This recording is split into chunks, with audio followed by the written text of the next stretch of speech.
So today we are going to talk about the illusion of control and how you don't choose your thoughts when you're making decisions because you don't control your thoughts.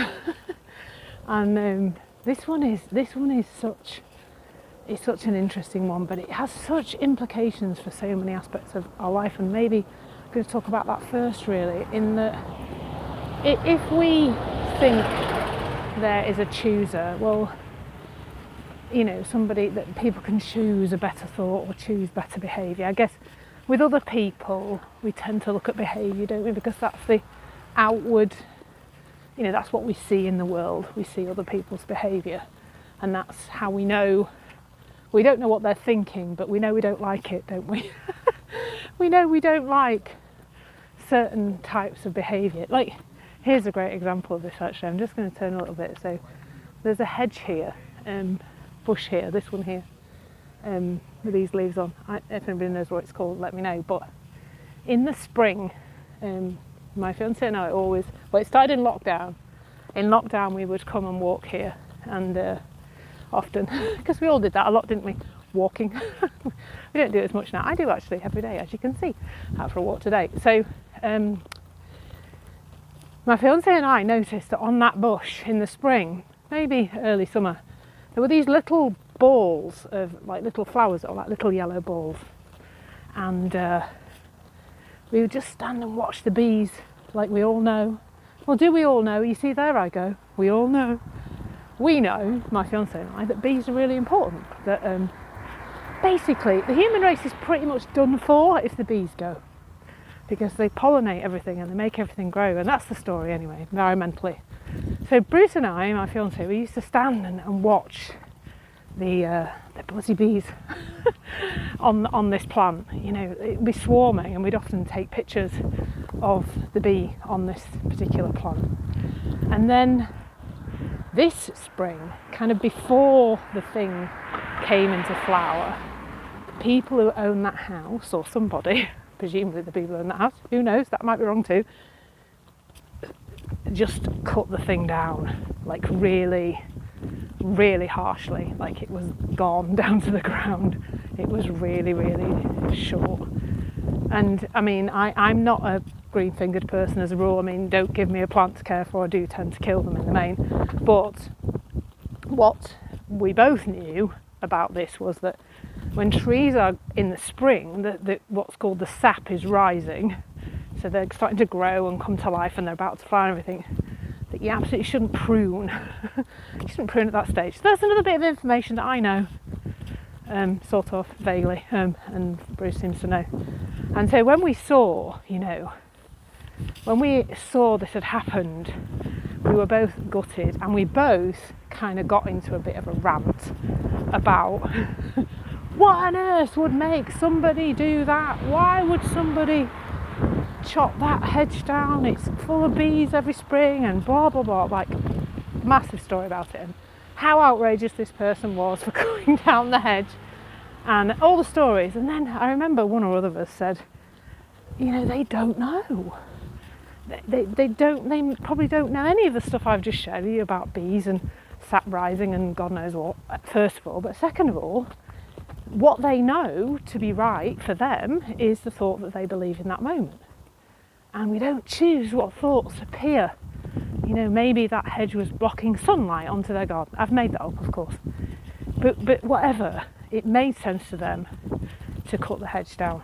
And leave the poor bees with no little yellow flowers anyway. So that was so cool to see. And I'm sure if I went on, I could literally do probably 2 hours of video just with me sharing the moments when I've been in a moany state about somebody else's behaviour. Many hours, actually. Do you want to watch that video? I don't think you do. And I don't want to make it. So we won't be doing that. I won't be sharing my moans about other people's behaviour. Because I do it a little less than I used to. And so that's where we think there's a separate entity who can choose from the thoughts that they're having and choose better thoughts. That is just wrong. People choose thinking with thinking. So if somebody's got certain type of thinking that they believe, they will act on the thinking that they believe all the time. And, you know, I see it, not always initially in the moment. Sometimes I have a little rant and then I go, oh yeah, because they don't know.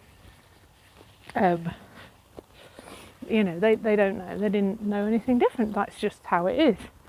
And, you know, the other conversation we can have with ourselves is a bit about where's my equivalent, but that's kind of not where we're going in this video. So that's the first thing, is when we think anybody out there can choose a different thought, we are going to judge and condemn people's behaviour because we're going to think they should know better.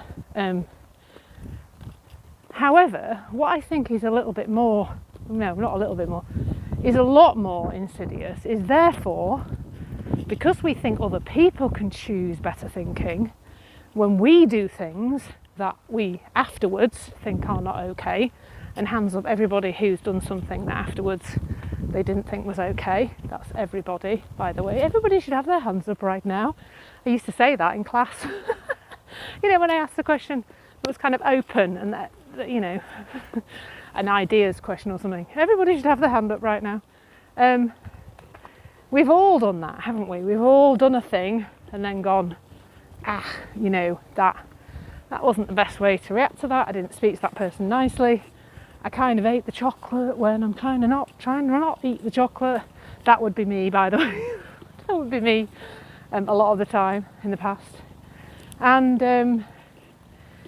then, you know, there's a lot of guilt and there's all this shame, which then makes us feel worse again, and it tends to perpetuate whatever behaviour it is we don't think we should be doing, and so on and so on. So let's talk a little bit, this is going to be helpful in terms of where does a thought come from, first of all? Like, these words that are coming out of my mouth that must have thoughts preceding them, where did they come from? How did they appear there? You know, what's happening for them to be there? Well, I don't know, is the answer. And I remember once the lovely Clare Downham saying, she said, we don't know where thinking comes from, like the influences on our thinking, and you've probably seen some of these. Like, number one, I got out of bed the wrong side and didn't have enough sleep. Number two, my hormones are somewhere dodgy, which they can be, it has to be said. Still, I ate something a bit off last night. I'm not feeling well. I had a row with somebody, or I had an unpleasant incident on the road on my way to work. I've got some gut bacteria thing going on. I've got a virus, and this made me absolutely laugh out loud when Clare Downham said this. She said, or I've got foot fungus. It's just phenomenal to see that, that all those things could be influencing a thought. So what in goodness name makes us think we can control a thought? What an insane idea that we could actually control a thought. What thought appears. And bearing in mind that once a thought has appeared, it's still our thinking that's doing the choosing. So if you think, right, I'm going to do this or that, then there's the thinking to decide whether it is this or that. There's an emotional element to that too. If in the moment I think that I'll feel better if I do such and such, because I think that feeling is coming from the outside world, then of course I will do such and such. And when if I realise in the moment that my feelings aren't coming from out there, then I won't do the thing. And so it's this complex sort of mishmash of things as to why we do things. And I think so much of self-development is guiding us to think that we can control our thinking, that we should be able to do better as a result of that, that we should have more steely determination and motivation and willpower to force these bad thoughts out and force good thoughts in. And I don't know about you, but that sounds flipping exhausting to me. In fact, it has been exhausting to me in the past. And it's all based on this one illusion that you can control your thinking. Now, what I see around this conversation that I have with people is that as we see it differently, so I see a thought that says, say something rude to my other half, and from this place of I am awareness, I'm less likely to act on it. I kind of just notice it more. And that's it. That's all that's ever happening. It's just a little bit more awareness, and that's where I'm pointing to in this conversation. And I tell you what, that's a heck of a lot less hard work than trying to control your thinking, which you just can't do anyway. That's just a crazy, crazy idea that you can control what thoughts appear.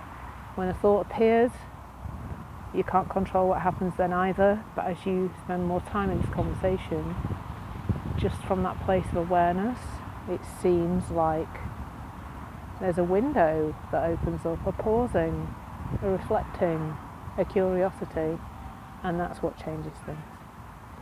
So, thank you so much for watching. You know where I am. There's links below, of course, as to where I am. You can find me there. And if you're ready to talk and you're ready to move forward and you're ready to just have a little bit less stress and pressure in your life around trying to fix yourself, then you know where I am. So take care, everyone. Thank you so much. Lots of love.